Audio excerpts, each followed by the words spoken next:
शेतकऱ्यांचं जे या पूर परिस्थितीमध्ये मोठ्या प्रमाणात नुकसान झालेलं आहे आणि विशेषतः आपण पाहणीच्या माध्यमातून शेतकऱ्यांशी चर्चेच्या माध्यमातून गोदावरी काठ आहे, लेंडीचं काठ आहे, आमचे मांजरा नदीच्या काठीचे शेतकरी आहेत, त्यांचं जमीन हे 100%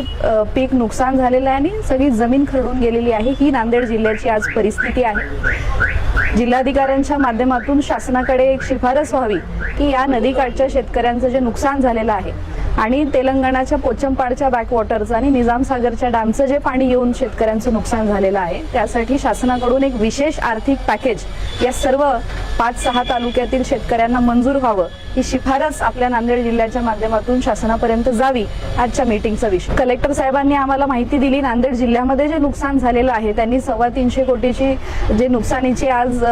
प्रत्येक ठिकाणी वेगवेगळ्या भागामध्ये झालेलं आहे त्यासाठी मागणी केलेली आहे आणि आमची अशी मागणी राहील शेतकऱ्यांना किमान 50,000 हेक्टरी हे अनुदान शासनाकडून जाहीर व्हावं ही मागणी आम्ही देखील शासनाकडे करणार आहोत।